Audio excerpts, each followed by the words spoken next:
विहित मध्ये चार कर्म कोणते सांगितले होते पूर्व पक्षाने?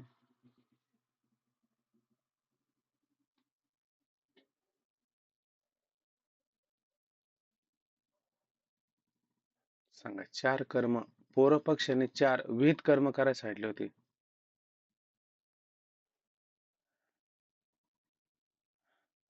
जे मंडळी नेहमी उत्तर देणार आहे त्याने नका सांगू. नवीन कोणीतरी उत्तर देत असेल त्याने सांगा.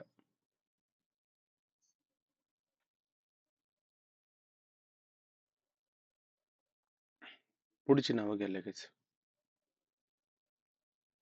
चार विहित कर्म कोणते सांगितले होते पूर्व पक्षाने? हा बोला. हा बोला.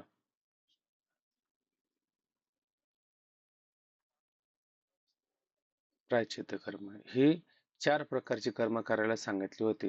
हे कर्म करायला सांगत असताना नियम काय केला होता त्याने त्यामध्ये? त्यामध्ये एक नियम केला होता की काय करायचं, नित्यनैमित्तिक कर्म मात्र करायचं.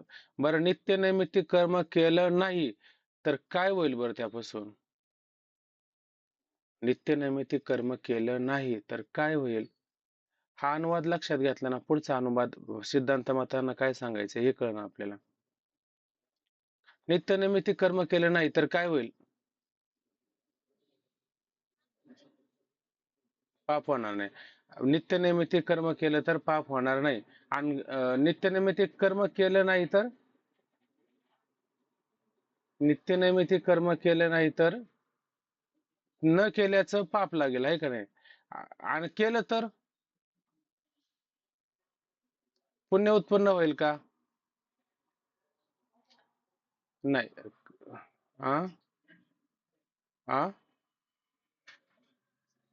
हा हा केले तर न केले मग ते पाप जे उत्पन्न होणार होतं ते पाप उत्पन्न व्हायचं बंद होईल, म्हणजे त्यास ते प्रतिबंध करेल. हे नित्य नैमित्तिक कर्म सांगितलं. नित्य कर्म कळालं आपल्याला, नैमित्तिक कर्म कळालं, त्याचा वादच नाही काही, ते आहे तसंच त्याने सांगितलं. दुसरं सांगितलं होतं काम्य कर्म आणि प्रायश्चित्त कर्म. तर काम्य कर्म सांगितलं होतं म्हणजे आपल्याला ते यज्ञाची वर्णन करून सांगितले होते, कार्ययाग, सोमयाग वगैरे. हे कर्म जे आहे का नाही, म्हणजे काहीतरी कामनेने केले जातं कर्म, ते काम्य कर्म असतं. आणि एक त्या ठिकाणी प्रायश्चित्त कर्म सांगितलं होतं. तर प्रायश्चित्त कर्म म्हणजे काय? तर एक साधारण प्रायश्चित्त आणि एक असाधारण प्रायश्चित्त त्या ठिकाणी सांगितलं. असाधारण प्रायश्चित्त सांगत असताना काय सांगितलं होतं बरं? असाधारण प्रायश्चित्तासाठी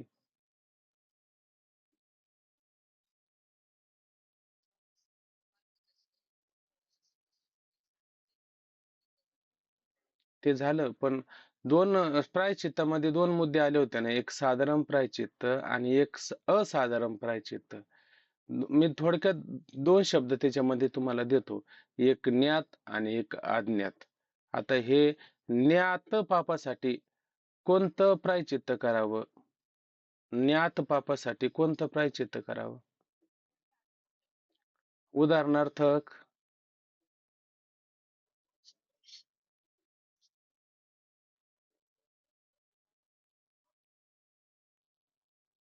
पूर्ण सांगा उत्तर. किती सोपे मुद्दे होऊन गेले होते. ज्याने पाठ चांगला ऐकला असेल ना, सांगा, कोणी सांगा चला आता. सगळ्याला परवानगी.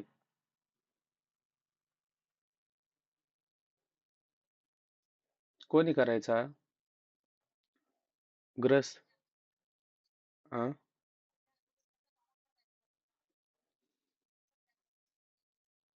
कोणी करायचा उपवास? काय त्याचं नाव आलं?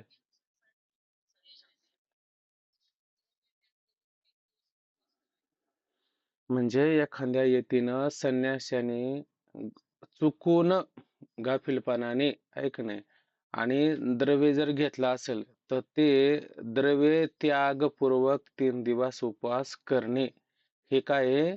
साधारण प्रायश्चित्त आहे का असाधारण आहे? हे असाधारण. हा. आणि जी काही अज्ञात पातक आपल्याकडून झालेली असेल, बरोबर की नाही, त्या अज्ञात पातकाच्या निवृत्ती करता साधारण प्रायश्चित्त करावं. ते साधारण प्रायश्चित्तामध्ये दोन प्रकार करून सांगितले होते. काय काय होते? त्याच्यात सुलभ कोणता आहे अधिक? नामस्मरण सुलभ आहे. हे आता लक्षात आलंय का नाही? त्याच्यानंतर हे झाले आता शास्त्रकृत कर्म. त्याच्यानंतर जीवकृत कर्म कोणकोणती परत? हम्म.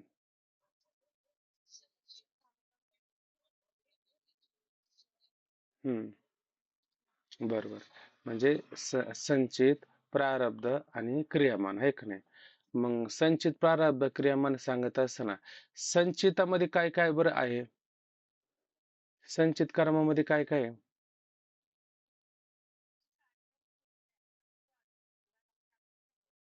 हम्म. त्याच्यात काय काय आहे बरं? हा, निश्चित मारा, तुम्ही हात वर केलाय. झालं ते मनुष्य देहामध्येच केलेले कर्म, पण काय त्यामध्ये? त्याच्यामध्ये केवळ पाप भरलेलं आहे, बरोबर ना? पुण्याचा मात्र थोडा सुद्धा लेश नाही. असं आहे का? हा. पाप आणि पुण्य निर्माण झालेलं आहे. पाप कशापासून निर्माण झालं बरं त्यामध्ये? निषिद्ध कर्म केलं म्हणून पाप निर्माण झालं. पुण्य कसं काय निर्माण झालं? काम्य कर्म केलं म्हणून पुण्य निर्माण झालं. आता त्या संचितातल्या पुण्य कर्माच्या निवृत्ती करता त्याने काय उपाय सांगितला होता बरं? संचितात असणारे जे पुण्य, ते कर्म नाही. ऐका, परत ऐका. संचितामध्ये पाप आणि पुण्य आहे का नाही? मग संचितात असणाऱ्या पुण्य कर्माच्या निवृत्ती करता पूर्व पक्षाने काय उपाय सांगितला? फल इच्छेचा अभाव, हा उपाय सांगितला आहे का नाही? आणि संचितात असणारी जी पातक कर्म आहेत ती अज्ञात आहे. त्या अज्ञात कर्माच्या निवृत्ती करता काय उपाय सांगितला? नामस्मरण. हा, हे झालंय का नाही? बर. प्रारब्ध कर्म, त्या प्रारब्ध कर्माच्या निवृत्ती करता काय उपाय सांगितला?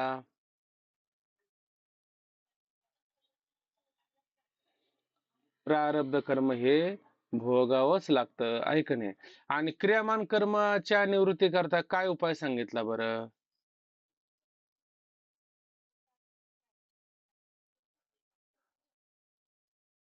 असाधारण, साधारण आणि असाधारण दोन्ही पण घ्या ना. अजून काय करायचं? नित्य नैमित्तिक कर्म करायचं. आणि कोणतं कर्म करायचं नाही अजून? करायचं नाही, ठीक आहे. अजून कोणतं कर्म करायचं नाही?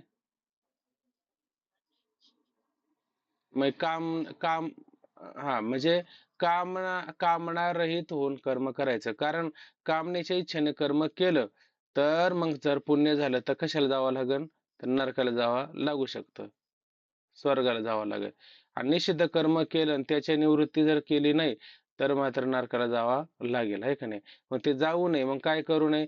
नित्य नैमित्तिक कर्म करावं, प्रायश्चित्त कर्म, आणि त्या ठिकाणी साधारण आणि असाधारण अशा पद्धतीचं करावं, आणि काम्य कर्म करू नये. ठीक आहे ना? असा उपाय त्याने त्या ठिकाणी सांगितलेला होता. बर. आता संचित कर्माच्या निवृत्तीचा उपाय सांगितला, क्रियामान कर्माच्या निवृत्तीचा उपाय सांगितला, आणि प्रारब्ध कर्म भोगूनच संपावं लागेल असं त्याने त्या ठिकाणी सांगितलं. त्याच्यामध्ये एक भविवाद सुद्धा त्याने सांगितलेला होता. एक भविवाद म्हणजे काय बरं? एक भविवाद म्हणजे काय?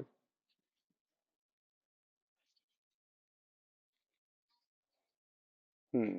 म्हणजे एक जन्म घेऊन उर्वरित राहिलेला भोग भोगणे, याला एक भविवाद असं म्हटलं जातं. आता एक भविवाद सांगत असताना तो एक जन्म जो घ्यायचा आहे तो कोणत्या कर्माच्या भोगाकरता घ्यायचा आहे? हा, पुण्य कर्माच्या भोगाकरता एक जन्म घ्यायचा आहे, ऐक नाही? आणि प्रायश्चित्त कर्म का करू नये असं त्याने म्हटलं होतं? सांगा बरं.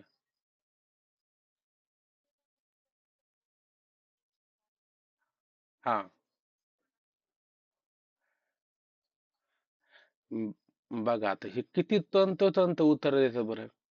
याचा अर्थ याने चांगला अभ्यास केलाय का नाही? याचा अर्थ आहे अभ्यास चांगला. असं असं मला आहे ना असं वाटतं की प्रत्येकाने असे उत्तर द्या. तुम्ही जितकं त्याच्यामध्ये प्रवृत्त व्हाल, जितकं मनापासून याचा विचार कराल की नाही, तेवढे तुम्हाला उत्तर पटापटा पटापट लक्षात येऊ शकतात. आता पूर्व पक्ष लक्षात आला की नाही व्यवस्थित.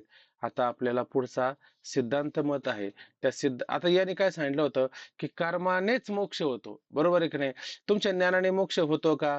जर ज्ञानाचं फळच मोक्ष असला, तर आम्ही म्हटलं असतो की ज्ञानाने मोक्ष होतो. जसं उदाहरणार्थ घ्यायचं, हे आकाश आहे का नाही, आकाश कशाला दिसतं? डोळ्याला दिसतं आहे का नाही? मग डोळ्याचं फळ आहे का नाही ते रूप. हा. ते जर त्वचेने जर दिसू लागलं, तर मग डोळ्याचं फळ म्हणता येईल का? म्हणता येणार नाही. बरोबर आहे की नाही?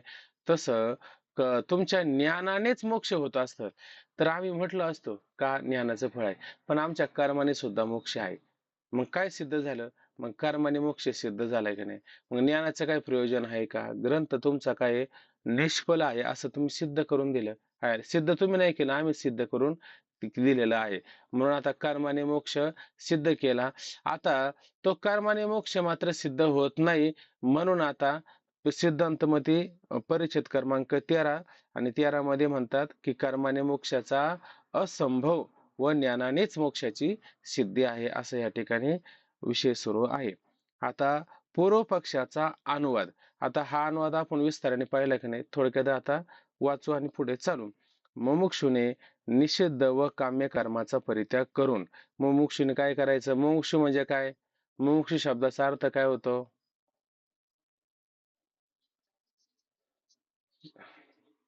हा, त्यास मग ज्यास मोक्षाची इच्छा आहे त्यास मोक्ष म्हणतात. मोक्षुने निषिद्ध. निषिद्ध म्हणजे जे शास्त्राने टाकायची कर्म आहेत ती निषिद्ध कर्म करू नये. निषिद्ध कर्म केलं तर पाप होईल. काम्य कर्म, काम्य कर्माचा परित्याग करा, म्हणजे ज्यापासून पुण्य उत्पन्न होईल असं काम्य कर्माचा त्याग करा. करून नित्य नैमित्तिक आणि प्रायश्चित्त कर्म करावे. नित्य नैमित्तिक कर्म का करावं? जर केलं नाही तर पाप लागेल, आहे का नाही? आणि केलं तर पुण्य उत्पन्न होणार नाही. म्हणून नित्य नैमित्तिक आणि प्रायश्चित्त कर्म करावे. प्रायश्चित्त कर्मामध्ये दोन कर्म, साधारण आणि असाधारण. पातक जर आपल्याकडून चुकून गाफीलपणाने झाले असेल, असाधारण प्रायश्चित्त करावं. आणि जर अज्ञात पातक असेल तर त्याने साधारण प्रायश्चित्त हे सतत करत राहावं आणि त्याचं ऐकत पण राहावं. आपण तो चांगलं सांगतो की नामस्मरण वगैरे गंगा स्नान आपण करत राहू, ते चांगले कर्मे करावीत. कारण निषिद्ध व काम्य कर्माच्या अभावामुळं निषिद्ध व काम्य कर्माच्या अभावामुळं नीच लोक व उत्तम लोक प्राप्ती होणार नाही. निषिद्ध व काम्य कर्माच्या अभावामुळं नीच लोक आणि उत्तम लोक प्राप्ती होणार नाही, आहे का नाही? निषिद्ध कर्माने कोणते? नीच, आहे का नाही? आणि काम्य कर्माने असणारा उत्तम लोकप्राप्ती होणार नाही. नित्य नैमित्तिक कर्म न केल्याने जे पाप होईल ती कर्म केल्याने होणार नाही. नित्य नैमित्तिक कर्माचं फळ तेवढंच सांगितलं होतं. केलं तर पुण्य उत्पन्न होणार नाही, पण केलं नाही तर पाप उत्पन्न होईल. मग ते पाप उत्पन्न होऊ नये म्हणून त्याच्याकरता त्याने नित्य नैमित्तिक कर्म करावी. नित्य नैमित्तिक कर्म न केल्याने जे पाप होईल ते ती कर्म केल्याने होणार नाही. शिवाय या जन्मातील किंवा पूर्व जन्मातील पापाचा साधारण व असाधारण प्रायश्चित्ताने नाश होतो. तर या जन्मात किंवा पूर्व जन्मात काही असू द्या, आहे का नाही? तर या जन्मामध्ये कोणती पातक, ज्ञात का अज्ञात? या जन्मात, या जन्मातली ज्ञात पातक आणि आणि माग काय कोणत्या जन्मात काय केलं आपल्याला माहिती तरी आहे का? ती अज्ञात पातक आहे का नाही? मग त्याच्यासाठी आपण काय करायचं? साधारण आणि असाधारण अशा पद्धतीचं प्रायश्चित्त करायचं. त्या प्रायश्चित्ताने त्याचा काय होतो? नाश होतो. आणि पूर्वजन्मी केलेल्या काम्यकर्माच्या फलिच्छेच्या अभावामुळे फल होत नाही. आणि संचितामध्ये असणारं पूर्वजन्माचं जे पुण्यकर्म आहे, त्या पुण्यकर्माचा काय केला? अभाव केला. मग फल लागत नाही असं त्याचं म्हणणं होतं. म्हणून मुमुक्षूसही ज्ञाना वाचून केवळ कर्माने जन्माभावरूप मोक्ष होतो. म्हणून मुमुक्षूस ज्ञान वाचूनही, तुम्ही म्हणता ज्ञानानेच मोक्ष आहे, पण त्या ज्ञान वाचून केवळ फक्त आणि फक्त कर्माने जन्माभाव म्हणजे जन्माचा पुढचा अभाव, म्हणजे जन्माचा अभाव, जन्माभाव रूप मोक्ष होतो असे पूर्व पक्षाचे म्हणणे आहे. आता सिद्धांत मते त्याचं समाधान करायला सुरुवात करतात. पहा आता समाधान पण हे बरोबर नाही. आता हे पूर्व पक्षाने जो सारा अनुवाद या ठिकाणी सांगितलाय का नाही, ते मात्र बरोबर नाही. कारण बघा आता आता एक एक मुद्दा आपल्याला काय करायचा लक्षात घ्यायचा, म्हणजे त्याचं खंडन कसं केलं ते आपल्याला कळून येईल. पण हे बरोबर नाही, कारण नित्य नैमित्तिक कर्मासही स्वर्गफळ आहे असे भगवान भाष्यकाराने युक्तीप्रमाणे प्रतिपादन केलेले आहे. बघा आता असे भगवान भाष्यकाराने, आता हे भगवान भाष्यकार कोण असेल बरं? बघा बरं कोण? हा भगवत पूज्य आद्य श्रीमद जगद्गुरु शंकराचार्य हे भाष्यकार आहे का नाही?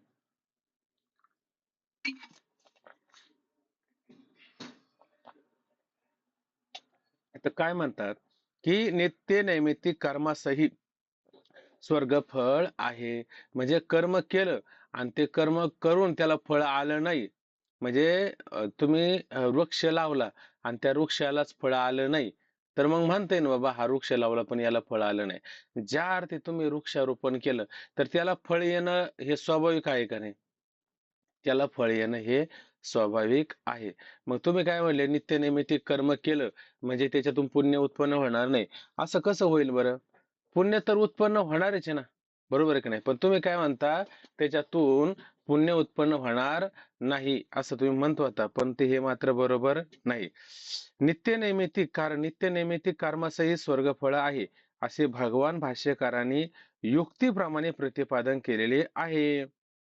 म्हणून नित्य कर्माने उत्तम लोकप्राप्ती होईल, जन्माभाव रूप मोक्ष घडणार नाही. म्हणून नित्य कर्माने काय होणार आहे? पुण्य होणार आहे, बरोबर आहे की नाही? मग नित्य कर्माने जर पुण्य उत्पन्न होणार आहे, तर ते उत्पन्न झालेलं पुण्य तुम्हाला स्वर्ग फळ देणार का नाही? हा, तुम्हाला स्वर्ग फळ तर निश्चित देणार आहे की नाही? पण समजा माऊली म्हणतात की ते ते बीजे जैशी दगधली न पेरली तैशेची कर्म तया झाली मोक्ष हेतू. बघा का तो त्याने आधी काय म्हणलं होतं माहितीये का, की कर्म कोणत्याही गोष्टीला काहीतरी फळ आहे. आता इथं मच्छर आहे का नाही, डास वगैरे हे त्रास देतात की नाही, म्हणजे हे त्रास का होईना याचं फळ आहे का नाही? हे हे फळ आहे का नाही? मग तुमचा हा नियम इथं पण लागू करा ना. म्हणजे काय कोणतंच फळ नाही असं होईल का? म्हणजे आता तुमच्याच दुकानामध्ये बसून तुमचा माल आम्ही विकायला सुरुवात करू. तुम्ही काय म्हणले होते की क- विनाकारण अशी एकही वस्तू उत्पन्न होत नाही का ज्याला फल नाही. आता आम्ही सांगतो की तुम्ही म्हणता नित्यनैमित्तिक कर्म केल्याच्या नंतर फल उत्पन्न होणार नाही, पुण्य उत्पन्न होणार नाही असं तुम्ही म्हणता. परंतु हे म्हणणंच तुमचं बरोबर आहे का विसंगत आहे? तर पूर्णतः विसंगत आहे. ज्या अर्थी कर्म केलं त्या अर्थी त्याचं फळ लागतं. पण म्हणले मग समजा ज्ञानी पुरुषांनी निष्काम भावनेनं जर कर्म केलं तर त्याला फल आहे का? हो, त्यालाही सुद्धा फल आहेच ना. आणि सकाम भावनेने कर्म केलं, विहित कर्मच केलं, सकाम भावने केलं तर त्याला फल आहे का? हो, त्यालाही फल आहे. मग जर त्याने सकाम भावनेनं आणि त्या ठिकाणी विहित कर्म जर केली, काम्य कर्म केली, तर त्याला काय मिळेल बरं? स्वर्ग मिळेल. आणि निष्काम भावनेने त्याने जर कर्म केलीच, फल तर आहेच आहे त्याला. काय फल भेटेल बरं त्याला? नाही नाही, नरक. अहो ते आ पुण्य मिळून तो स्वर्गाला जाईल ना. पण पुण्य मिळवा वाटत नाही, पण कर्म तर केलंय त्याने, विहित कर्मच केलेले. मग त्याला काय फळ आहे? ओंकार महाराज आहे का? बोला काय कर्माचं फळ भेटेल त्याला बरं? विहित कर्मच केलेली आहेत, निष्कामतेनेच केलेली आहेत, काय फळ आहे त्याला आता? त्याचं अंतकरण शुद्ध हे फळ आहे त्याला. काय फळ आहे त्याला? असं सावध राहून ऐकायचं कधी पण. म्हणजे फळ नाही का, सिद्धांत मताने जर सांगितलं ना ते आपण चुकून सुद्धा घ्यायचं नाही. कोणतंही कर्म केलं तर कर्माला फळ आहेच. तो काय म्हणत होता, नित्य नैमित्तिक कर्माला फळ नाही. फळ नाही असं कसं काय म्हणतो? फळ आहे. सकामाने केलं तरी फळ आहे आणि निष्कामाने केलं तरी फळ आहे. सकामाला काय फळ आहे? तर स्वर्गप्राप्ती हे सकामाला फळ आहे. आणि निष्कामाला काय फळ आहे? अंतकरण शुद्धीद्वारा जीव ब्रह्मात्मैक्य ज्ञान प्राप्त करून मोक्ष मिळवणं मोक्षरूपी हे परमप्रयोजन फळ त्याला आहेच आहे. मग फळ नाही का? फळ नाही असं नाही. हे भाष्यकाराची युक्ती आहे का नाही? युक्ती, हातवटी याने सिद्ध झालं का नाही? याने मात्र सिद्ध झालं. हे तर सरळ सरळ आपल्या लक्षामध्ये येतं. पहा आता, असे भगवान भाष्यकारांनी युक्तीप्रमाणे प्रतिपादन केले आहे.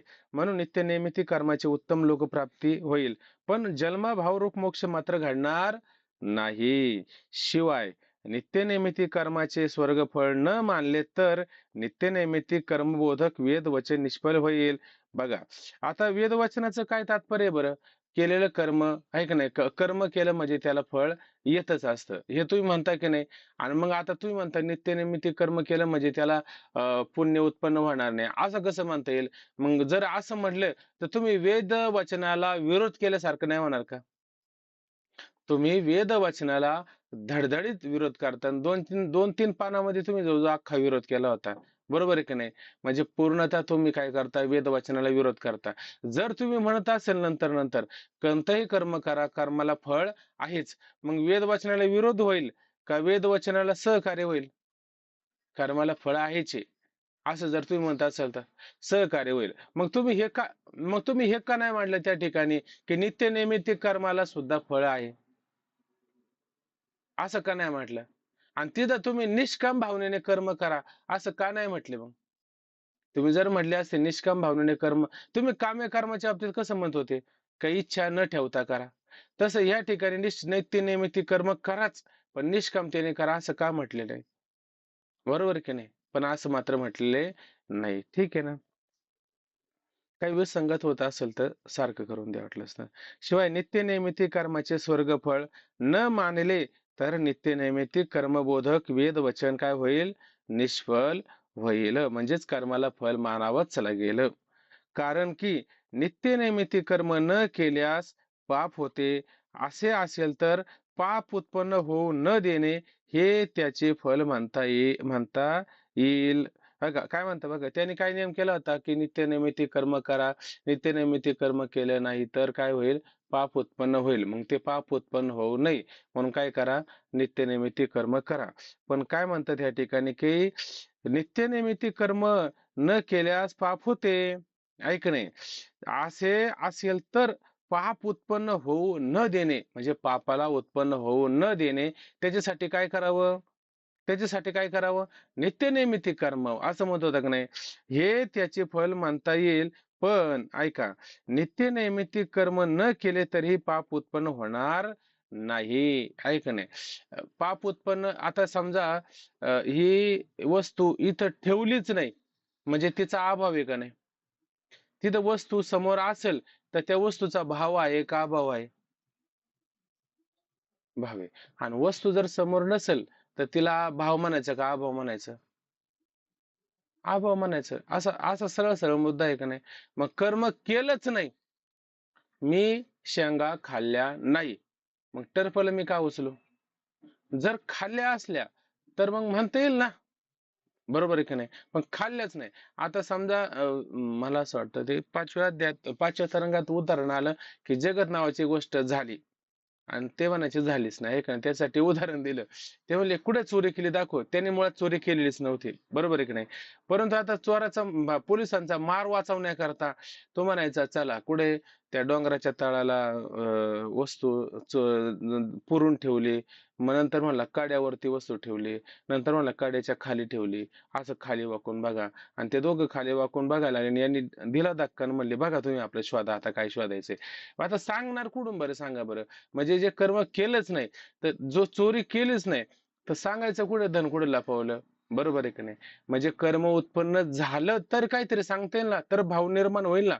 कर्मच केलं नाही तर मग कस काय म्हणता येईल बरं? का त्याच्यातून पुण्य झालं किंवा त्याच्यातून पाप झालं असं म्हणता येईल का? म्हणता येणार नाहीये. म्हणजे केलं तर म्हणता येईल आणि केलंच नाही तर, तसं कर्म केलं तर पुण्य किंवा पाप म्हणता येईल, कर्म केलं तर पाप पुण्य मात्र म्हणता येणार नाही, हे लक्षात घेतलं पाहिजे. कुठे गेलं ते? हा, पण नित्य नैमित्तिक कर्म न केले तरीही पाप उत्पन्न होणार नाही असे आमचे म्हणणे आहे. कारण उदाहरण देऊन सांगतात, नित्य नैमित्तिक कर्म न करणे हे अभावरूप आहे की नाही. समजा देवपूजा केलीच नाही आणि तुम्ही म्हणे केली आहे की नाही. अहो देवपूजा आम्ही आता ते कधी कधी लोक म्हणतात की नाही दादा आपले नियम सांगत असतात. तो त्याला देव कधी आठवतो? देव कधी आठवतो जेव्हा तो संकटामध्ये असतो ना, तेव्हा त्याला देव आठवतो. काय देव आमचं असं केलं, काय देव तसं केलं आहे का नाही. हा, पण मग तिथं कोण म्हणतो असा, ज्याने कधीच काही केलेलं नसतं आहे का नाही. आणि ज्याने काहीतरी केलेलं असतं तो म्हणतो का असं? त्याचं देव बरोबर करतो का नाही सगळं त्या ठिकाणी. हा, इथं आता फक्त थोडं लावून घ्या, थोडकं सारखं करून घ्या. जास्त वर बोलल्याच्या नंतर एखाद्याच्या वरमाला पण लागत असतं, ते वरमी लागू नये म्हणून. आपण हे केलं असेल खरोखर मनापासून, तर देव आपली सगळ्या गोष्टी करतो का नाही तंतोतंत. देव सका जरी देव सका जरी जग अवघे कृपा करी. तो करतोच ना कृपा. कारण आपण काहीतरी केलं होतं ना. आपण काहीच केलं नाही जीवनामध्ये, ऐक नाही, देवाला कधी विचारलं सुद्धा नाही. मग देव कधी कृपा करेल का? मग केलेलंच भोगायला येतं का नाही आपल्याला. मग देव आपल्याला कधी सोडून बरं. आपण काहीतरी आपल्या जेवण, आता तुम्ही पाठ मागचा ऐकला म्हणून तुम्हाला उत्तर आले का नाही. आणि मागचा पाठ ऐकला नसता तर तुम्हाला उत्तर आले असते का? नसते ना आले आहे का नाही. तो तुम्ही आता बघ, घ्या बरं सिद्धांत मताप्रमाणे तसा विचार करा बरं. होईल का संगतवार? होणारच नाही ना तसं नियमाने जर पाहिलं तर. तसंच या ठिकाणी करायचं की नित्यनिमित्त कर्म न करणे हे अभावरूप आहे का नाही. केलंच नाही तर हे अभावरूप झालंय का नाही. ते भावरूप मानता येईल का? भावरूप मात्र मानता येणार नाही. आणि त्या नित्यनिमित्त कर्माच्या अभावापासून भावरूप पापाची उत्पत्ती होते असे म्हणणे अयोग्य आहे. इथं काय युक्तायुक्त संगतवार वाटलं बरं? इथं काय वाटतं का संगतवार? काहीच वाटत नाही आहे का नाही. जसं नाथ महाराज म्हणताय का नाही, केले कर्म झाले त्याची भोगा आले आणि न केलेलं कधी भोगायला येईल का? बरं, तुम्ही साखर खाली आणि त्याला डायबिटीज झाली, असं कधी होतं का? ज्याने साखर खाल्ली त्याला तो होईल का नाही. म्हणजे खाल्ली म्हणून झाली आणि न खाता होईल का? तसं नित्यनैमित्तिक कर्म केलं म्हणून पुण्य उत्पन्न होईल का नाही. आता हा नियम मानवच लागेल का नाही. नित्यनिमित्त कर्म केलं आणि म्हणे पुण्य उत्पन्न होत नाही आणि पाप आहे, त्या पापाचा प्रतिबंध करण्याकरता आहे. असं म्हणता येईल का? नित्यनिमित्त कर्म केलं म्हणजे पुण्य उत्पन्न होणारच आहे का नाही. उलट साधू संत इति घरा तोची दिवाळी दसरा. साधू संत घरी आल्याच्या नंतर त्याला आनंद व्हायला पाहिजे का? व्हायलाच नाही पाहिजे. ज्या अर्थी होतोय त्या अर्थी त्याला फळ आहे का नाही काहीतरी. संतांची सेवा केली का नाही म्हणून काहीतरी फळ आहे का नाही. तसं ह्या ठिकाणी हा म्हणतो नित्यनिमित्त कर्म केले तर त्याला फल नाही. फल नाही असं कसं होईल. फल तर तुला मानावंच लागेल आहे की नाही. असा नियमच आहे. नाही तर मग काही पण झालं असतं ना. तुमच्या लक्षात येतं का? काही पण करता आलं असतं असं लोकांना. म्हणजे ते जेलमध्ये गेले असते, कोर्टात गेले असते, सांगितलं असतं हे नाही. कारण हे केलं तरी पाप उत्पन्न होत नाही, पुण्य उत्पन्न होत नाही. असं म्हणले असते ना ते. आणि ते मान्य तरी झालं असतं का? जज साहेबांनी मान्य केलं असतं का? ईश्वराचा विषय सोडून द्या, ते जजने सुद्धा मान्य केलं असतं का? अरे म्हणले केलंय तुला भोगावंच लागणार आहे, ही शिक्षा याची तुला आहेच आहे, असं त्यांनी मान्य करावंच लागलं असतं. चला आता खाली पहा. आणि त्या नित्यनैमित्तिक कर्माच्या अभावापासून भावरूप पापाची उत्पत्ती होती असे म्हणणे अयोग्य आहे. अभाव कोणत्याही कार्यास उपादान कारण होत नाही आहे का नाही. अभाव जो आहे का नाही, समजा रज्जूच नाही त्या ठिकाणी आणि तुम्ही म्हणणे मला सर्प भासतोय. कस काय सर्प भासेल बरं?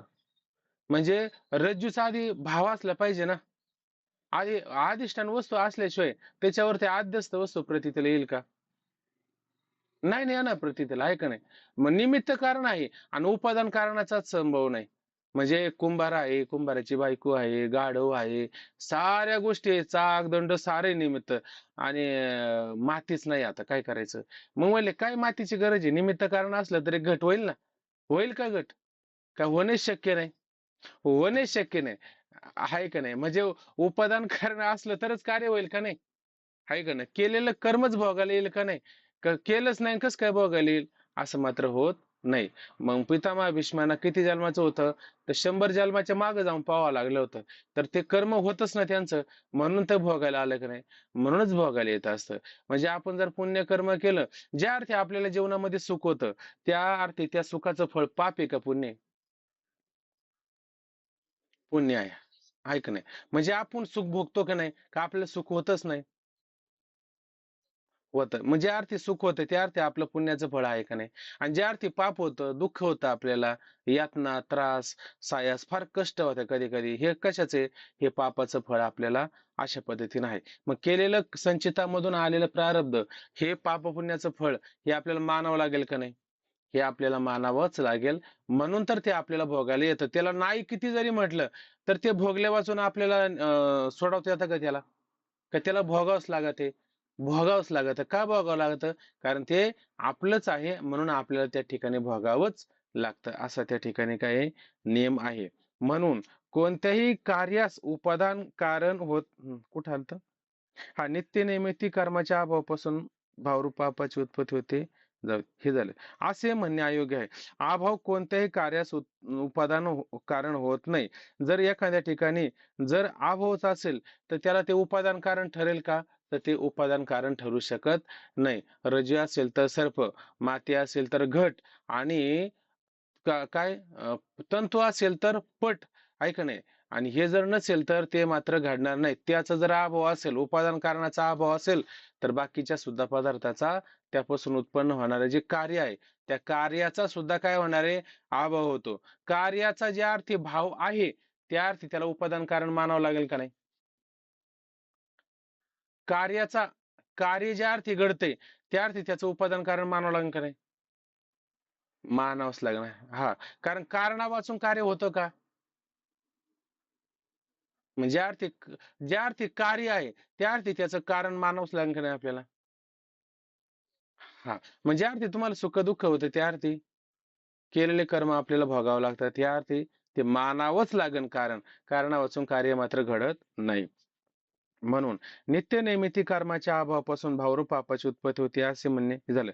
अभाव कोणत्याही कार्यास उपादान कारण होत नाही. म्हणून कार्याचा अभाव भावरूप पापाच्या उत्पत्तीला हेतू नाही. ही जर, बघा आता काय म्हणतात, म्हणून कर्माचा, इथं कार्याचा म्हणलो नाही का, इथं कर्माचा अभाव आहे का नाही. तू कर्म म्हणतो का नाही, नित्य नैमित्तिक कर्म, एक एक मुद्दा आपल्याला पुढे लक्षात घ्यायचा आहे. आता नित्य नैमित्तिक, काम्य, प्रायचित्त वगैरे ह्या सगळ्या गोष्टी थोड्या जसे येतील तशा आपण विचारात घेऊ. म्हणून कर्माचा अभाव भावरूप पापाच्या उत्पत्तीला हेतू नाही. तो काय मला, नित्य नैमित्तिक कर्म जर केलं नाही तर काय उत्पन्न होईल, पाप उत्पन्न होत आहे का नाही. मग ते होऊ नये म्हणून काय करा तुम्ही, नित्य नैमित्तिक कर्म करा, आहे का नाही. आता जर केलंच नाही कर्म तर कसं काय पाप उत्पन्न झालं. म्हणजे कारणा वाचून कार्य उत्पन्न झालं असं होईल का नाही.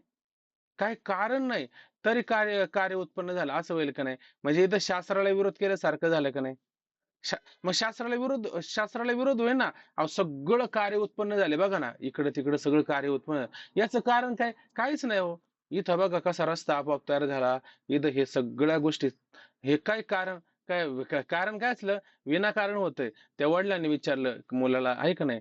ते हे म्हणला, हे सगळे जगत आहे ना, हे विनाकारण, याला काही कारण नाही, हे स्वाभाविकपणे उत्पन्न होतं. त्याने चित्र काढलं, आणि चित्र काढल्याच्या नंतर इतकं सुंदर चित्र काढलं, आणि वडील संध्याकाळी परत त्या टेबलावर बसले.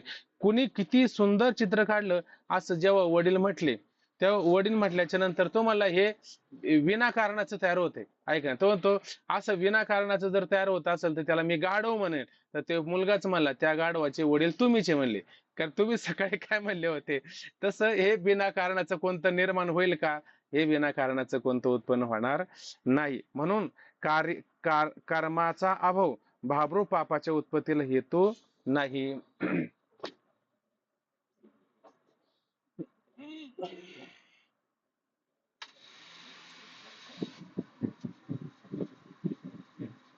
बघा आता, जर कर्म भावापासून भावरूप पापाची उत्पत्ती मानली, आता काय म्हणले, कर्मा भावापासून, कर्माच्या भावापासून भावरूप पापाची उत्पत्ती मानली, म्हणजे कर्म केले नाही आणि पाप तर उत्पन्न झालं असं जर म्हटले, तर काय म्हणतात, नासतो विद्यते भाव. मला वाटतं गीतेच्या दुसऱ्या अध्यायामध्ये हा श्लोक आलेला आहे. काय, नासतो विद्यते भाव, ना भाव विद्यते सतह. काय, कोणाला येतो का हा श्लोक, बघा बरं. नासते विद्य,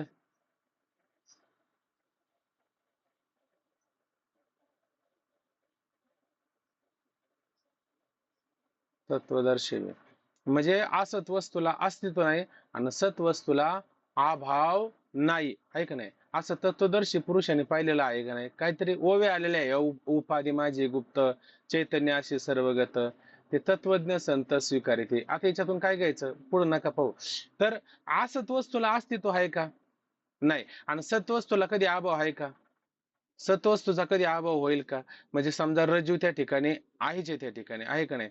तर रज्जूला रज्जूला प्रकाश आणा नाही तर काही आणा, तर रज्जूचा कधी नाश होईल का? रज्जूचा नाश नाही. आणि जर तिथं प्रकाश आणला, रज्जूवर भासलेला सर्प तुम्हाला प्रतीतेला प्रकाशाच्या आधी प्रतीतेला प्रकाशाच्या अभावाच्या आधी प्रतीतेला येत होता. जेव्हा प्रकाश झाला तर तिथं असत जे भासलं होतं ते असताची निवृत्ती होईल का नाही? मग असत वस्तूला काय अस्तित्व होतं का? म्हणजे त्या रज्जूवर भासलेल्या सर्पाला काय अस्तित्व आहे का? हा. पण मग रज्जूला अस्तित्व आहे का नाही? ते टिकून आहे का नाही? हा. म्हणूनच म्हणतात ना सतो विदते भाव ना भाव विदते सत. हा.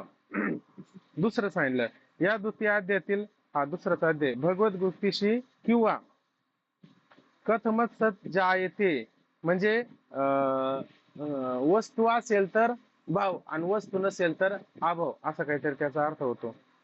कथम सत जायते, आहे की नाही? म्हणजे सत्य वस्तूपासून पदार्थ उत्पन्न होतो, असत वस्तूपासून पदार्थ उत्पन्न होत नाही, असं काहीतरी याचा बघा, याच्यामध्ये गुगल मध्ये जर सर्च केलं तर याचा अर्थ सापडेल, पण मला निश्चित याचा अर्थ काय माहित नाही.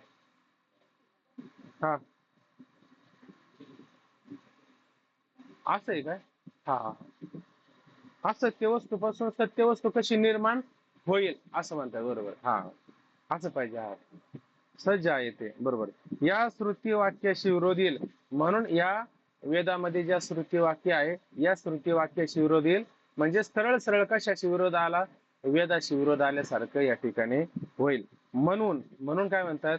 नित्य नैमित्तिक कर्मा भावापासून भावरूप पापाची उत्पत्ती होत नाही. म्हणून नित्य नैमित्तिक कर्माच्या अभावापासून, ऐक नाही, अभाव म्हणजे कर्म केलेलंच नाही, आणि त्या अभावापासून भावरूप पापाची उत्पत्ती होत नाही, असं या ठिकाणी काय सिद्धांताचं मत आहे. आणि जर भावरूप पापाची उत्पत्ती होत असेल कर्म न करता, तर मग शास्त्र वाचनाला विरोध येईल का नाही? मग शास्त्र वाचनाला विरोध येऊ शकतो. मग विरोध येऊ नये म्हणून काय? केलेलंच भोगावं लागतं, न केलेलं मात्र भोगावं लागत नाही, असा काय ठिकाणी नियम आहे. या प्रकाराने नित्य नैमित्तिक कर्माचे स्वर्गफळ अवश्य स्वीकारले पाहिजे. या प्रकाराने, हा सगळावरून प्रकार पाहिला की नाही, या प्रकाराने नित्य नैमित्तिक कर्माचे फळ काय आहे? स्वर्ग, आहे का नाही? नित्य नैमित्तिक कर्म चांगलं आहे का वाईट आहे? श्वित कर्म आहे का नाही? नित्य नैमित्तिक हे शास्त्राने आपल्याला करायला सांगितले का नाही? म्हणून हे जर नित्य नैमित्तिक कर्म केलं तर याच्यातून काय उत्पन्न होणार आहे? पाप उत्पन्न होतं का पुण्य उत्पन्न होतं? पुण्य उत्पन्न होतं, आणि पुण्याच्या जोरावरती तो कुठे जातो?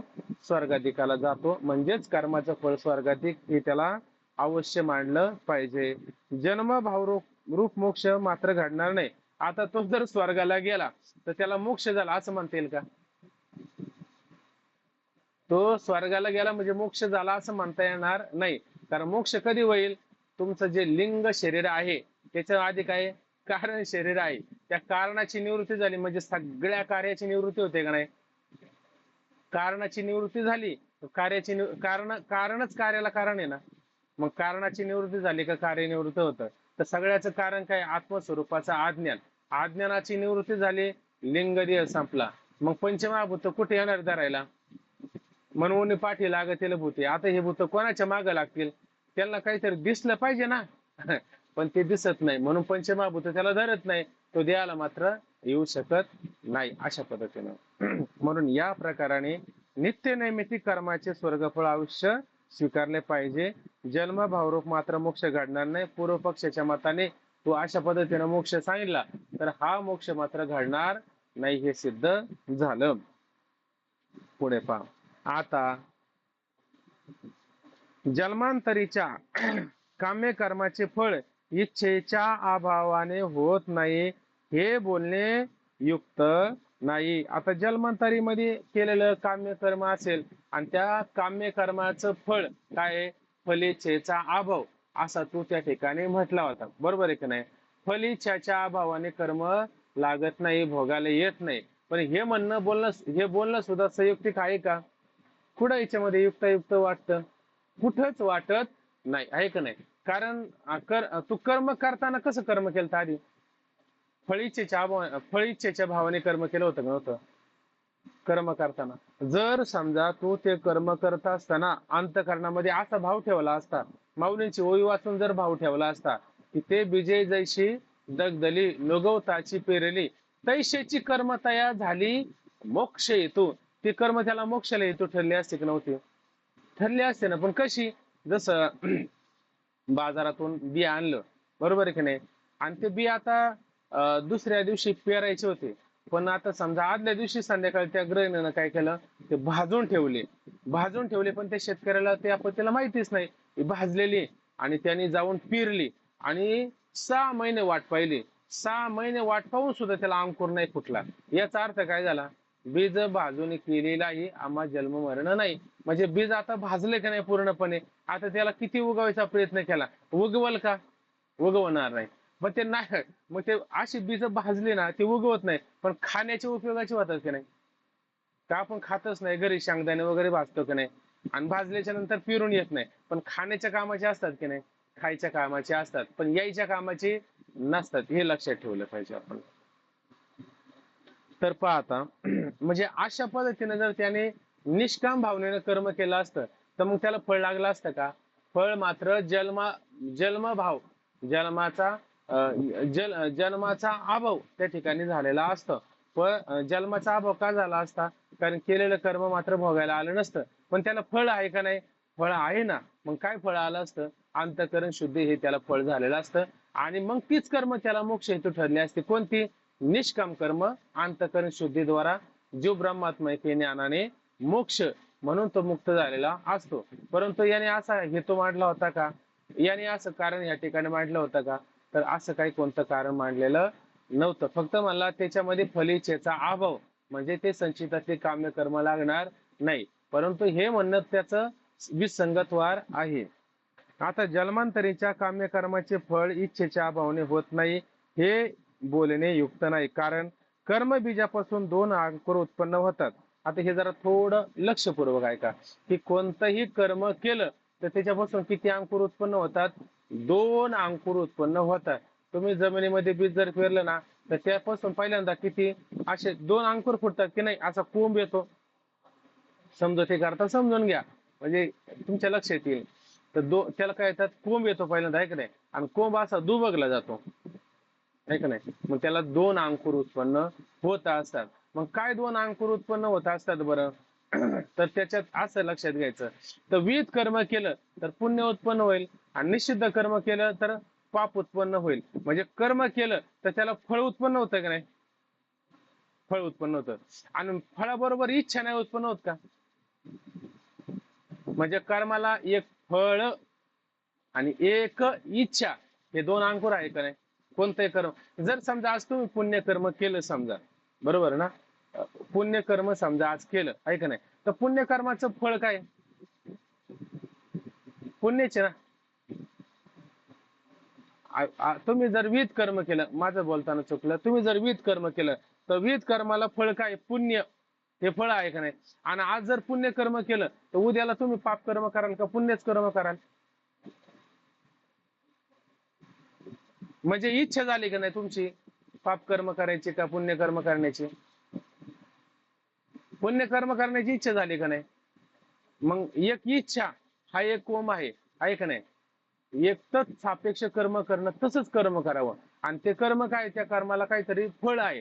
विहित कर्म केलं तर पुण्य आणि निषिद्ध कर्म केलं तर पाप. म्हणजे कर्म केलं विहित तर फळ काय आहे? पुण्य एक अंकुर.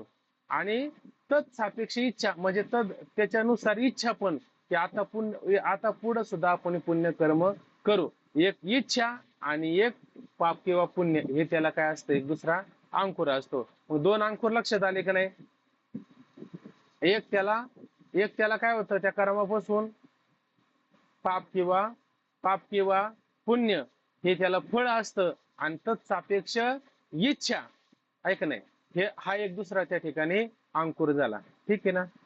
आता बघा खाली एक अंकुर तत्सदृश्य कर्म करण्याची वासना बर का, व दुसरा अंकुर पाप पुण्यरूप अद्रष्ट असं त्या ठिकाणी म्हटलेलं आहे. शुभ वासनेपासून किंवा अशुभ वासनेपासून शुभ किंवा अशुभ कर्माच्या ठिकाणी प्रवृत्ती धर्माधर्मापासून सुखदुःखाचा भोग होतो. त्यात अशुभ वासना अंकुर असेल तर त्याचा सत्संग आदी उपायाने नाश होईल आणि शुभ वासनांकुर असेल तर तो दृढ होईल. हे जाऊ दे, आता लई खालचं नका घेऊ, एक एक ओळखा. दोन अंकुर सांगितले.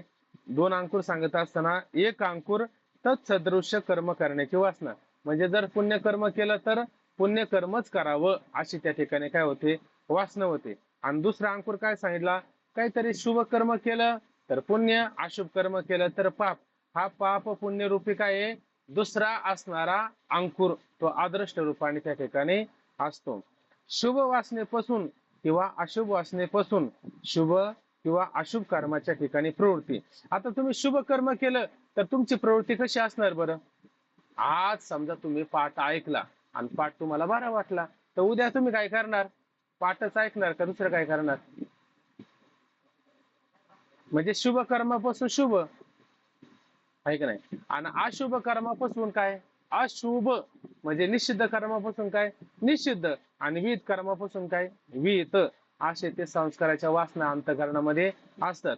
मग वासना रूपी एक अंकुर आणि पाप पुण्य रूपी एक अंकुर आहे का नाही. म्हणजे वासना म्हणजे कोणकोणत्या वासना, वासना किती, या दोन वासना ऐक नाही, हा एक अंकुर झाला.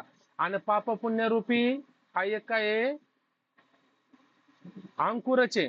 आणि कशाला, त्या कर्माला ऐक नाही, त्या कर्माला काय एक वासना रूपी अंकुर राहतो आणि एक पाप पुण्य रूपी अंकुर राहतो. हे दोन जर विहित कर्म केलं तर विहित कर्म करावं वाटेल, निषिद्ध कर्म केलं तरी निषिद्ध कर्म करावं लागेल. म्हणून शुभ वासनेपासून किंवा अशुभ वासनेपासून शुभ किंवा अशुभ कर्माच्या ठिकाणी प्रवृत्ती ही मनुष्याची होतच असते. आणि हा असं असतं, काही द्रष्ट असतात आणि काही अद्रष्ट असतात.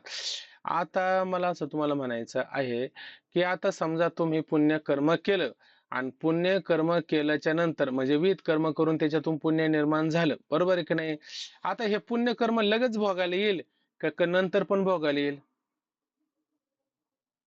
काही आहे का नाही. आता उदाहरण देतो तुम्हाला, समजा तुम्ही आता गुलाबजाम तयार केले आहे का नाही, आज नका करू, आज एकादशी, उद्याला करा बारशीला आहे का नाही. समजा आज समजा तुम्ही मस्तपैकी काहीतरी खिचडी काही साबुदाणा वगैरे काहीतरी फराळाचं बनवलं, ठीक आहे ना, आहे का नाही. त्याच्यामध्ये आणखीन तुम्हाला काही बाकीचे व्यंजन वगैरे काही, आता फराळाचे भरपूर पदार्थ असतात, त्याच्यामध्ये असे चांगले चांगले गोड मधुर असे पदार्थ तुम्ही तयार केले आहे का नाही. आणि तयार केले आणि तुम्ही आज ते सेवन पण केले, तर हे कोणतं फळ आहे, हे दृष्ट आहे का अदृष्ट आहे, तर हे दृष्ट फळ आहे. म्हणजे तुम्हाला भोग आला का नाही लगेच भोगायला, हे दृष्ट झालं. आणि तुम्ही तयार केलं आहे का नाही, पण तुम्हाला मात्र ते खायला मिळालं नाही. पण केलेलं कर्म भोगायला नंतर कधीतरी येईल का नाही.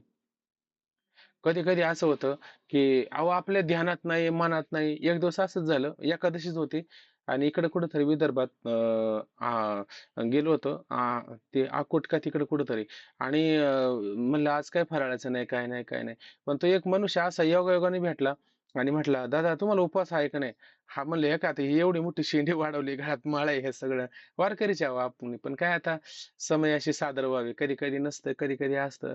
त्याच्यामुळे काही लय मनावर नाही घेत, म्हणलं आम्ही गाडी धंद्यामध्ये नाही चालत असं. ते म्हणले कायला घाबरत राहू, आपण आपल्या एकाच गावचे, ते पण संगमनेरचे होते. मग ते म्हणले तुमच्यासाठी एक ढाबा मी सांगतो. हा म्हणलं मग मी माझा ढाबा सांगा, काय पैसे असेल ते देऊन टाकतो. ते म्हणले ठीक आहे म्हणले सांगतो. मग त्याने मला असा डबा त्याचा फोटोच काढला, काय काय त्याने भारी बनवून ठेवलं होतं त्या मोबाईल मध्ये आहे. असा सुंदर अशा पद्धतीचा डबा दिला आणि त्याच्यामध्ये फराळाचं सगळं दिलं. इतकं गोड होतं त्याच्यामध्ये. आणि म्हणलं दादा याचे पैसे वगैरे तुम्ही घेऊन टाका, म्हणलं तसं नाही खाऊ आम्ही म्हटलं.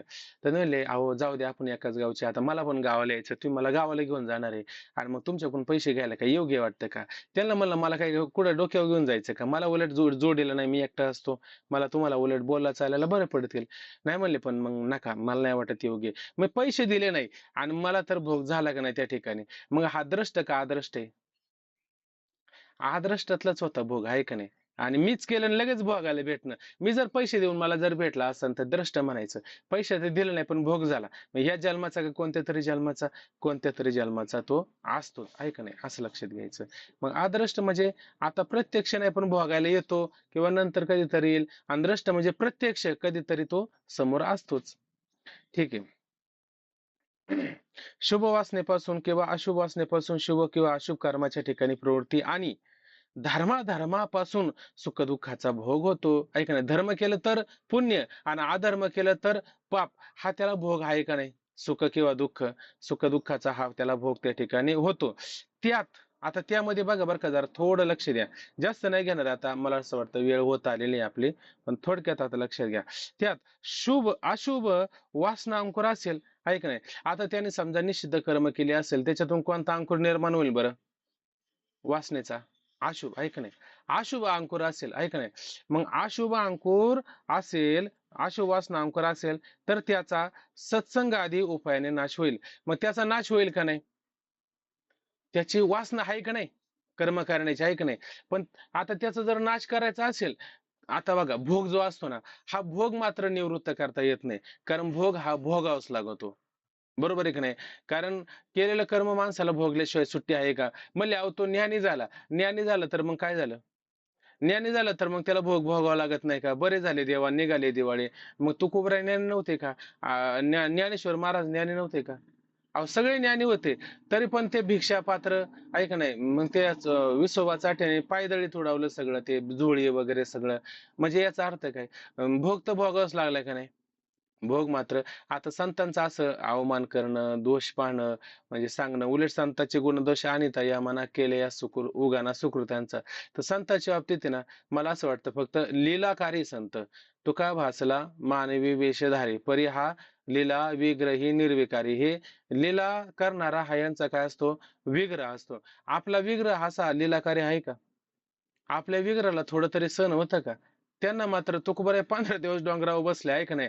15 दिवसा माझी साक्षात्कार झाला, विठोबा भेटला निर्विकार. आपल्याला एक दिवस बिगर खाण्यापिण्याचं राहत नाही, ते 15 दिवस बसून होते. याचा अर्थ काय? ते लीलाकारी पुरुष आहे. त्यांचा विग्रह, त्यांचं शरीर, त्यांचा देह हा विग्रह कसा असतो? लीलाकारी असतो. म्हणून संतांचं असं म्हणू नये, म्हणजे माझ्या तोंडातून आलं ते. पण तो ज्ञानोबरायांचं असं इतकं पाप असावं असं नाही. उलट ते म्हणले की माझ्या वाचेचे तप वाचा केली बहुत कल्प, तया फळाचे हे महादेव पातले प्रभू. एवढं त्यांचं सत्य, म्हणजे कल्पापर्यंत त्यांनी सत्य सत्य आचरण अनुष्ठान केलं. म्हणजे मग त्यांना अशा पद्धतीनं हा भोग आला असं म्हणता येईल का? तर नाही, तर ते त्यांचा विग्रह जो असतो तो लीलाकारी असतो, असं तिथं फक्त म्हणू शकतो. आपल्याला शिकवण्याकरता तो आलेला असतो, एवढंच फक्त लक्षात घ्यायचं. कशावरून फिनसलं होतं काय माहिती बा, माझ्या लक्षात नाही. चला. त्यात हा असंच काहीतरी, हा. त्यात अशुभ वासना अंकुर असेल तर त्याचा सत्संग आदी उपायाने नाश होईल. आता आपला जर अशुभ अंकुर असेल, म्हणजे अशुभ वासना अंकुर, ऐक नाही, म्हणजे आपल्याला नेहमी वाईट कर्म करावं वाटतं. असं का वाटतं करायला? कारण काहीतरी पूर्वजन्मीचं असेल, त्यामुळं आपल्या अंतःकरणामध्ये काय वाईटच करावं, चांगलं करू वाटत नाही. आणि मग आता करू, पण माणसाला कळतं की नाही हे वाईट आहे. आणि तो त्याला म्हणलं ना, तुका म्हणे कळे परी होता ते आंधळे. त्याला म्हणलं ना, अहो हे वाईट आहे, हे असं आहे. दारू पिणं काय चांगलं आहे का? अहो म्हणतो दारू पिऊ नये असं मला पण कळतंय हो. माझ्या लेकरांना असं पुढं करू नये, उलट माझी लेकरं मला पाहून अशीच वागतील ना, मला हे पुढं भोगा येईल का नाही, असं तो म्हणतोय, आहे का नाही? पण मग त्याला सुटते का ती त्याची दारू? मग कुठेतरी त्याला सत्संगादी उपाय असला पाहिजे की नाही. आणि जर सत्संगामध्ये जर गेला आणि सत्संगामध्ये त्याचे जर चांगले डोळे जर उघडले, डोळ्यामध्ये जर चांगलं ज्ञानरूपी अंजन घातलं, तर तो मग सावध होतो की नाही. आणि सावध होऊन मग म्हणतो, अरे बापरे बाप, हे किती वाईट कर्म आहे, मी किती दिवस झाले हे कर्म करत होतो, आता इथून पुढे नाही करणार मी, आता करणार नाही, आहे का नाही. म्हणजे करणार नाही. आता हे करण्यासाठी आता त्याचा पूर्णपणे प्रतिबंध झाल्यासारखा झाला. म्हणजे पहिलं कर्म करत होता, आहे का नाही, त्याचा वासनारूपी अंकुर अंतःकरणामध्ये होता, पण सत्संगादी उपायाने त्याची निवृत्ती झाली का नाही. वाल्या कोळ्याचं उदाहरण सगळ्याला पाठ आहे का नाही. किती पापकर्म केलं, म्हणजे कितीतरी रांजण भरून गेले, 7 रांजण भरून गेले. एवढं पापकर्म, म्हणजे तो जंगलामध्ये पापकर्म सोडून दुसरं काही कर्म करायचं का. नाही. आणि नारदाच्या उपदेशाने सत्संगाने त्याच्या पाप करण्याची निवृत्ती झाली का नाही. म्हणजे वासना अंकुर जरी वाईट असला तरी पण सत्संगाने त्याची निवृत्ती होते का नाही. का दुसऱ्या उपायाने होईल, काही मासिक वगैरे वाचले, टीव्हीला बातम्या पाहिल्या, इकडे तिकडे पाहिलं, याने होईल का निवृत्ती.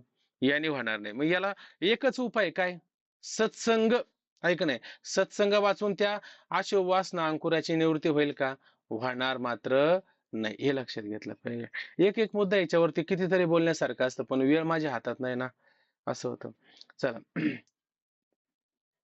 अशुभ वासनांकुर असेल तर त्याचा सत्संगादी उपायाने नाश होईल, आणि शुभ वासनांकुर असेल तर तो दृढ होईल. आणि त्याच्या तो जर म्हणू लागला, अहो आमचा पिंड आहे ना मुळात वाईट कर्म करण्याचा नाहीच आहे, आतापर्यंत मी ना सत्यकर्मच करत चाललोय, ऐक नाही, माझ्या अंतःकरणामध्ये वाईट वासना कधी येत नाही, आणि यायचं काही कारण सुद्धा नाही, ऐक नाही. आणि मग इथून पुढे माझ्या अंतःकरणामध्ये वाईट वासना यावी असं त्याला वाटेल का. आणि येत जर समजा असल्या आणि त्याला जर सत्संगादी उपाय जर झालाच असेल, तर तो म्हणतो, वाह, आतापर्यंत मी चांगलीच कर्म केली. आणि सत्संगामध्ये सुद्धा काय आहे, ही चांगलीच कर्म करायला सांगितलेली आहे. आता जर सत्संगात चांगली कर्म करायला सांगितली आणि आमची सुद्धा वासना चांगली कर्म करण्याचीच आहे, मग आता त्याचा तो शुभ वासना शुभ वासनेचा अंकुर आहे, तो त्या ठिकाणी कमजोर होईल का दृढ होत चालेल आता आणखीन, आहे का नाही. आणि अशुभ असेल तर सत्संगादी उपायाने त्याची निवृत्ती होईल, आहे का नाही. आणि चांगले कर्म करता करता त्याचा शुभ असा भाव तयार होऊन तो शुभच मार्गाने त्या ठिकाणी चालेल, किंवा अंतःकरणामध्ये चांगल्याच प्रकारची शुभेच्छा, आहे का नाही, निर्माण होईल. कारण शुभेच्छा झाल्याशिवाय शुभेच्छा तनुमानसा, आहे का नाही, ह्या ज्ञानाच्या सप्तावस्था सांगितल्यात की नाही, ह्या पुढे हळूहळू त्याच्या काय होतील, वाढत चालतील. ओंकार महाराज थांबायचं, पुढचं घ्यायचं.